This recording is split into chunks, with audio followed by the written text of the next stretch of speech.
Bon, notre assemblée générale, c'était sur le but de faire le point sur le bilan un petit peu de l'année écoulée. Alors, le Festival des artisans d'art et du modèle à vie, il en était à sa 48e édition l'année dernière. C'est en quelque sorte une reprise après Covid, puisque l'année précédente, on n'a fait que la Covid. Après, quand même une coupure de 3 ans. Pas évident. On avait un petit peu d'inquiétude, bien sûr, avant de relancer cette 48e édition. D'une part, au niveau des artisans, est-ce que ça va suivre le modéliste, pareil. On modélise, les bénévoles, le public. Donc finalement, côté artisan, il y a eu plus de 100 artisans, donc c'était bien. Modéliste, une vingtaine. C'est vrai que depuis le Covid, ça a beaucoup changé. Des exposants modèles qui ne sont plus là, malheureusement, d'autres qui sont trop âgés. Et du coup, le nombre a quand même diminué. On est parti aussi un petit peu sur en invitant des mécanos qui sont venus là, des exposants de mécanos, un club de vannes. Donc ça a été une bonne journée. Alors le bénévole, c'est vrai aussi, on a un petit peu peur, mais par contre, pour le jour de la fête, il n'y a pas eu de souci. On a réussi bien sûr à faire le plein, pour moins de 250 bénévoles. J'ai mis dans le bulletin, c'est vrai que regarder, lire. C'est vrai que la semaine précédente, pour le montage, c'était un petit peu difficile. Il faudrait que les équipes se renforcent, sinon c'était un peu chaud quand même. D'autant plus que le vendredi, ils vont la fête de la journée. Alors, mais par contre, on n'avait pas le choix, il fallait que ça soit pareil. On a été trempé le midi, il faut tremper le soir. Et le samedi, du coup, certains vont terminer à 8 heures. Il faudrait vraiment qu'il y ait du renouvellement dans les équipes de montage. Il ne suffirait pas de nombreux, mais quand même une bonne vingtaine, 30, 40 pour la semaine précédente, sur certains jours du moins. Le public, notre grande satisfaction, le public a répondu présent, puisque on avait 5400 entrées payantes, donc d'autant plus que cette année, l'année dernière, on avait repoussé l'âge du payant de 12 à 16 ans, la gratuité de 12 à 16 ans. Et par rapport à 2019, on était à 5600, donc on peut dire que c'est vrai que c'était une très belle réussite, puisque le temps était de la partie, pas trop tôt, s'il fallait. C'est sûr, une année comme on n'a pas vu depuis longtemps, puis on n'était pas prêt à revoir non plus au niveau résultat. Je vais essayer de vous dire un peu tout de suite. Alors voilà, donc c'était une bonne édition, disons. Je suis rendu qu'on n'avait pas atteint un tel résultat. C'est vrai. Oui, en entrée, donc 5424 entrées payantes. Et d'autant plus que les entrées gratuites qui sont offertes, comme on disait, gratuites jusqu'à 16 ans. Il fait qu'il y a beaucoup d'enfants qui sont avec leurs parents, ils passent gratuitement, puisque après 16 ans, les enfants ne suivent plus trop les parents. Mais bon, voilà. Les repas, ça va fonctionner, c'est sûr, parce que tout a été vendu. Par contre, tout le monde est tombé. On peut faire un peu plus, c'est sûr. Mais là, on avait aussi, on ne voulait pas prendre de risque. On était parti sur 600 repas le midi, puis on avait fait dans les 650 repas servis. Mais auparavant, on arrivait à faire 1900 quand même. Comme c'était dit, c'est pas tout, mais si on prévoit aussi 1000 repas, puis on n'en manque que 600. Ça se comprend que le traiteur, il faut bien payer un repas, on ne peut pas faire autrement. On avait quand même 16 565 € de repas entre la restauration du midi et du soir. C'était bien géré. On a pris, c'est sûr, on a limité les risques au maximum. Déjà au niveau location de barnum, de chapiteaux, on a demandé à certains artisans qui le pouvaient, du moins, d'amener leur barnum. Mais par contre, comme on a bien inscrit sur la feuille, Céline, les barnums qui résistent quand même aux intempéries, puisque l'année précédente, certains, ils avaient leur barnum, mais par contre, un sol, Mais quand la pluie tombe, une petite bruyance, ça va, mais quand la pluie tombe beaucoup, ça passe au travers. C'est très bien déroulé, disons.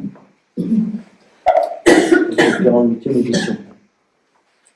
Avec 25 000 net, il y a des années qu'on n'a pas fait intérêt, résultat. Bon, alors au niveau de, bon, on peut se poser la question au niveau du public, parce que est-ce que on avait comme, la fête est comme moins conséquente au niveau artisan, au niveau modéliste. Est-ce que le public, comment il a pris ça? Est-ce que l'année prochaine, on va pouvoir s'installer, non? On va pouvoir payer un petit peu, on peut pas savoir est-ce qu'ils ont été satisfaits, pas satisfaits, c'est ça, c'est toujours la question.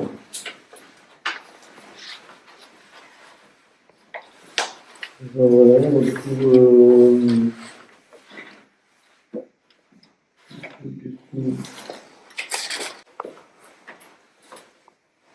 bon, cette année, on sera à la 49e émission, hein. Dimanche 11 août. C'est pas la fête, là. Voilà. Donc, la 49e émission, au niveau groupe d'animation, donc tout ça c'est réservé. Ouais, c'est ça. Comme d'habitude, hein, c'est ouvert de 9h30 à 19h30. Midi et soir, repas accompagnant chapiteau. Avec des animations, hein, sculpture à tronçonneuse. Ce ne sera pas le même sculpteur, puisque la personne qui était là l'année dernière, M. Dorange, donc cette année, elle est de fête familiale. Donc, mais par contre, il trouve un collègue donc, qui va me dire ça. Une personne des Côtes d'Armand, des petits bains. Le maquillage, atelier de maquillage, bien sûr, et puis toutes les animations, hein, comme d'habitude.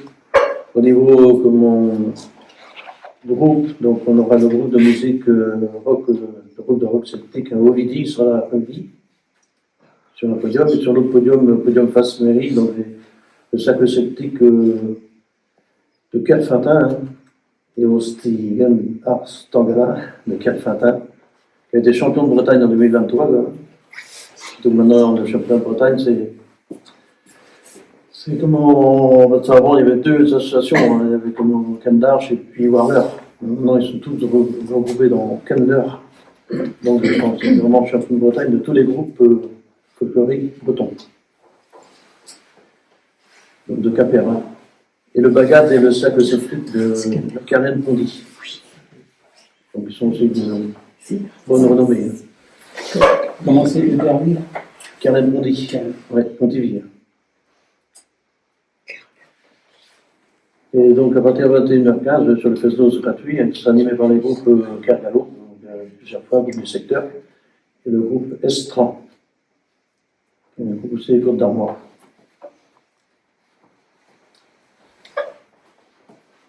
On va faire un petit retour en arrière, parce que cette année, c'est la 49e édition, mais par contre, ce sera les 50 ans, la fête. Alors, on va parler au niveau du bureau. Et puis, je pense que les 50 ans, on va, bon, c'est parler, bien sûr, mais on préfère peut-être plutôt mettre plus fort sur la 50e. Parce que normalement, donc, c'est vrai que la 50e, ça aurait dû être l'année dernière, quoi. Avec le Covid. Avec le Covid, donc, bien sûr, les deux années sont faites. Ah oui, la première fête a eu lieu le 12 août 1974. Il me semble que c'était que l'après-midi. Oui, je suis sûr. Il me semble. Donc, le financement, déjà, pour vous dire aussi que le comité des fêtes, au travers du festival des artisans d'art, ça a quand même été, disons, un gros plus pour la commune de Lisieux. Et ben, si Lisieux est ce qu'il est aujourd'hui, je pense que c'est pas. Le festival des artisans d'art n'est pas étranger à tout ça. Donc, ça a permis de faire connaître Lisieux, d'amener du public. D'ailleurs, c'est par la suite que l'opération Village a été faite. Hein. Et les gîtes du Vajoin avaient été faites dans ce but-là. C'est pour installer les artisans d'art. Comme la cour des artisans, on dit la cour des artisans, bon, il n'y a jamais eu d'artisans avant le festival des artisans. Hein. C'est les agriculteurs qui avaient dans cette cour. Hein. C'est bien connu, on a fait dessiner, et puis comme Théophile rien. Par contre, suite au festival des artisans, donc il y avait un ministre qui était venu, hein, c'était David, hein, ministre de l'artisanat qui était venu, et puis bon, il y a toute une dynamique qui s'est mise en route. Et c'est là qu'il a été décidé de faire des gîtes on va voir pour accueillir des artisans. Quelques-uns sont venus, mais bon, c'est pour vivre à l'année, donc ça va pas vraiment fonctionner. Finalement, après, c'est même que dans le cours des artisans, il y a quelques-uns artisans qui sont installés, puisque on avait mis certaines maisons ont été rénovées, donc dont celle de Judith aussi sans doute, hein, puis tous les autres là pour faire des gîtes. Ça appartenait à Joseph Trégarot, avant, c'est qui connaît Joseph. Et bon, il y a eu quelques artisans dans cette cour. Et oui, j'ai trouvé sur certains bulletins, on a réussi à récupérer. Comme la première tranche de travaux au Moulin des Vaches-Vents, c'était financé par le Festival des artisans d'art. Première tranche. Après, il y a eu aussi les vestiaires du foot, qui ont eu des subventions aussi. Et depuis 87, bon, ben là, j'ai fait le point un petit peu quand même de ce qui a pu être apporté aux associations lysiothèses. Hein. En outre, d'une part, je dois noter que tous les équipements qui ont été acquis par le comité des fêtes, hein, aussi bien les tables, les pardons, tout, c'est mis à disposition gratuitement des associations lysiothèses. C'est un petit peu unique quand même dans le secteur, mais ça partout, les associations, ils payent location ou les autres. Hein. Alors juste, je ne vais pas tout vous énumérer, mais ça va apporter des aides à l'école, hein, pour les micro-ordinateurs, construction en 93, la construction du four à pain. Le four à pain qui est donc à côté de la salle culturelle, là. C'est un four qu'on a récupéré chez Michel Bourri. Donc pour une petite somme symbolique, on l'a démonté, puis on l'a remonté là avec l'aide d'un maçon. Là. Et du père Coudray aussi, Robert. Et puis bien sûr, subvention basket, comme des jeux en bois pour les écoles, 93. Et en 93 aussi, l'atelier au second stock de matériel, 55 000 francs. Parce que c'est produit, donc c'est un atelier qui a été réalisé par la commune. Par contre, la commune a bénéficié sur des aides de cet atelier-là, un peu de DGE. Et récupérer la TVA, et nous on a financé le SOT, voilà. 55 000 francs. 94, on a fait des confections de bancs, de tables à chaque chapiteau, et quand même pour des sommes assez conséquentes. Hein. Pour les tables, la veille c'était en France, c'était 30 000 francs, et les chapiteaux 60 000, des subventions pour le foot 15 000. 95, on a aussi financé 30 000 francs pour le financement de l'abribus, sur le bras de route, pour les écoliers. Le comité a aussi apporté 30 000 francs. En 96, c'était l'acquisition de nouveaux stands, 35 000, des tables et des bancs encore pour 36 000, des aides aux associations pour 33 000, des physiothèses. 97, l'acquisition encore de stands, 85 000 francs. Et puis là, en 97, donc, l'acquisition de cette longère pour 176 000 francs. De 120 000 francs, mais plus des frais de notaire, donc on arrive à 176 000.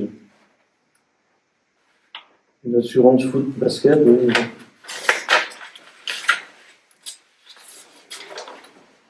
Donc, la longère, oui, qui a été financée par un emprunt. 100 000 francs, et le reste, c'est autofinancé. 2005, dont on a fait l'aménagement de cette longère ici, pour 126 000 euros. 30 000 euros donc autofinancé, et une partie aussi du fonds d'emprunt. C'est un petit peu pour ça que depuis 2005-2006, on a été un petit peu moins généreux envers les associations, du fait qu'on avait vraiment notre emprunt à rendre. 3 700 euros d'emprunt à rendre par an, plus du coup, étant propriétaire, bien sûr, l'eau, l'électricité, un peu d'impôts, c'est vrai que les assurances, il faudrait compter à peu près 5 000 euros de frais par an, du fait de l'acquisition de longère. Et le prêt, il est terminé, là? Il est terminé, oui, depuis 2022. 21.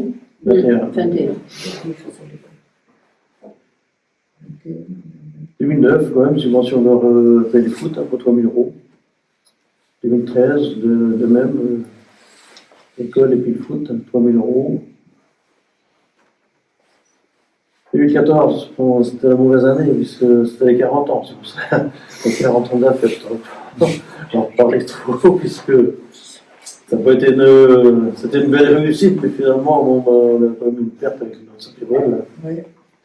C'était pour les 40 ans, donc ça va faire 10 ans. Et voilà toutes les actions qui ont été menées par le comité des fêtes, comme depuis disons, le festival des Artisans d'art. Oui, moi je veux remercier surtout tous des anneaux partenaires, hein, qui sont le conseil départemental, qui nous soutient régulièrement. Grâce justement, si nous soutient, c'est grâce à l'innovation culturelle, quoi, disons, parce que maintenant, au départ, on avait une aide qui était plutôt axée sur le développement économique, par rapport aux artisans d'art. Mais comme maintenant, on a depuis déjà quelques années, hein, le département n'a plus la compétence artisanat d'art, ni tourisme non plus. Donc, l'autre, c'est la culture. Ça partie une petite tête. Bonne petite tête. NJ aussi, bien sûr. Hein. Crédit Agricole, PAMA, l'ASSO. Et tous les commerçants artisans hein, qui parlent vraiment publicitaire. Hein. Donc, ils font quand même de la pub. Hein. De même que les journaux, les Sofran Triana, les infos de Pays Gallo, donc Père Malais et les infos aussi. Donc, un grand remerciement bien sûr à tous les bénévoles hein, qui nous apportent leur soutien le jour-là et surtout les jours précédents, je vous disais, les jours précédents, le jour après. Le jour après, en principe, ça va comme il y a du monde pour démonter. Donc, ça traîne un petit peu, mais on fait une bonne journée de démontage, mais après, bien sûr, on est encore 4 ou 5 jusqu'à la fin de la semaine pratiquement. Mais bon, ça va. La municipalité, bien sûr, pour son aide. Hein. Et à tous ceux qui nous apportent aussi une aide de matériel, terrain, disons, pour les parkings, des hébergements. Cette année, surtout les hébergements, surtout des exposants de modèles réduits qui viennent d'assez loin. D'abord, cette année, on avait 3 hébergés, puis c'est donc Béatrice qui a tout hébergé. Ah oui, Donc, il y a le Covid chez certains. on a été covidés, donc remerciement aussi bien sûr à la commune de Séran, hein, qui nous a fait des échanges avec la commune de Séran. Hein. Comme l'association du foot du Retiens-Bandré, les écureuils, hein, donc on échange aussi des équipements avec elles, le comité des fêtes de Campignac aussi. Hein. Toutes ces associations qui nous apportent un soutien important.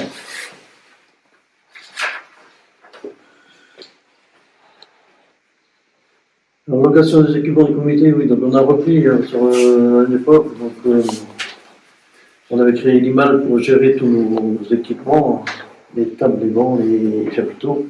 Et puis bon, c'est vrai que ça fait déjà un peu de temps qu'il n'y a plus de président de l'IMAL, puisque Christian Dernier, qui était président, avait démissionné il y a peut-être pas loin de 10 ans. Ça continuait à fonctionner quand même comme ça, mais ce que je disais à Jeannette, c'est pas. Un jour ou l'autre, c'est quand même pas très. Il y a de l'assurance, bien sûr, mais du coup, on a repris donc, tout le fonctionnement de ce matériel. Hein. On a pour le montage chapiteau, cette année, c'était comme enfin, l'année dernière, c'est Patrice et Adéon et puis moi qui assuré le montage. Chapiteau à l'extérieur. Parce que bon, on a un Berséné qui a été longtemps, mais bon, il a décidé de décrocher lui aussi à le faire. Là, vous avez annoncé, comme je l'ai dit, les équipements sont toujours mis à disposition gratuitement des associations des hôtesses. Hein. Je pense que c'est comme en plus. Hein. On met aussi, on participe aussi un petit peu au niveau des associations, comme le Téléthon, bien sûr, hein, ça c'est autre chose. On met nos chapiteaux gratuits. L'association Mille et un sourire aussi. Donc on met les chapiteaux gratuits. Et le centre équestre, des vaches chevaliers. Il aurait pu monter un chapiteau là, ils font une porte ouverte, ils font une animation demain là. Et c'est au profit aussi de l'association, je ne sais pas bien, C'est une association d'un professeur du CHU de Fouché. Ouais. C'est un petit peu en relation avec votre loisir. Ça fait marrant. C'est possible. Oui, sans on le aussi gratuitement. Participation pour la bonne cause, on dit. Un projet pour 2024, août, que l'animation, c'est pas dur, on va faire sur notre local.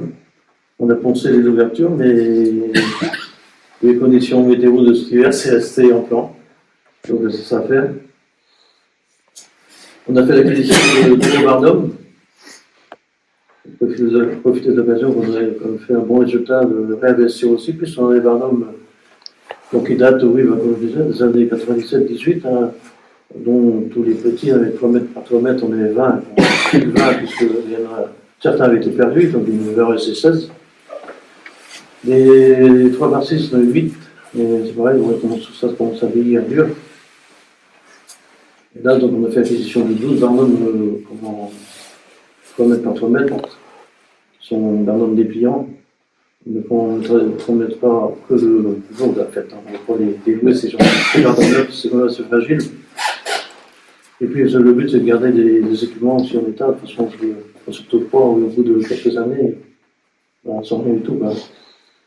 Sur les autres, les 3 par 3 mètres et les 3 par 6, on s'est renseigné un petit peu. J'ai encore demandé un devis pour faire éventuellement refaire des bâches, mais souvent, la bâche, ça coûte aussi cher que le Barnum. C'est ça qui prend le temps. On a quand même pour presque 7 000 € par an. Un peu de 7 000 €, parce que c'est 12. Et là, on a l'entretien et réparation des tables aussi. On a déjà fait quelques-unes l'année dernière, et Jean-Luc, là, mais on a encore des tables, on a pris hier, on a fait une bâche, on a fait réparer à Payac. Une poche de chapiteau, justement, c'est par 12, ça qui était déchiré, donc on l'a réparé. Et en même temps, j'ai porté un petit 3 mètres par 3 mètres, une forme de vie de poche. Et on est passé à récupérer des planches, c'est soulève, la question verte, pour réparer nos tables. Toujours des tables, des bancs, on peut un petit peu de réparation à faire quand même, sur le matériel se conserve au mieux. Et on a aussi un projet d'isolation de notre blanchère, parce qu'on avait de la laine de verre qui était en stock, et qui était pas mise non plus depuis quand même quelques années. Donc on avait de quoi faire comme une couche, à l'étage, bien sûr, une couche de sang partout.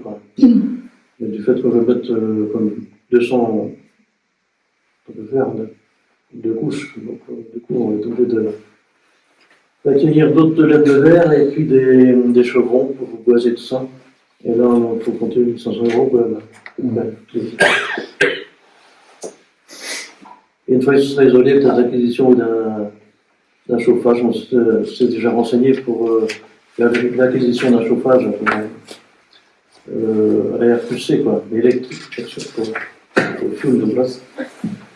C'est suffisant pour chauffer la salle pendant l'hiver, ou une salle comme ça, tu la chauffes demi-heure avant, puis c'est bon. Parce qu'on avait des chauffages électriques, mais bon, ça n'a jamais fonctionné comme il faut. De toute façon, le local n'étant pas isolé non plus, puis il faut chauffer une semaine avant pour une réunion, c'est ça.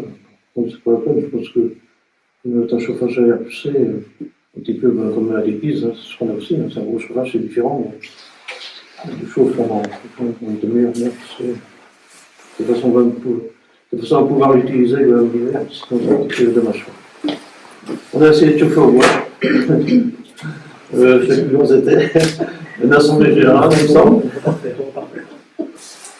Et on va aller ouvrir les portes de l'exploitation. Voilà. Donc,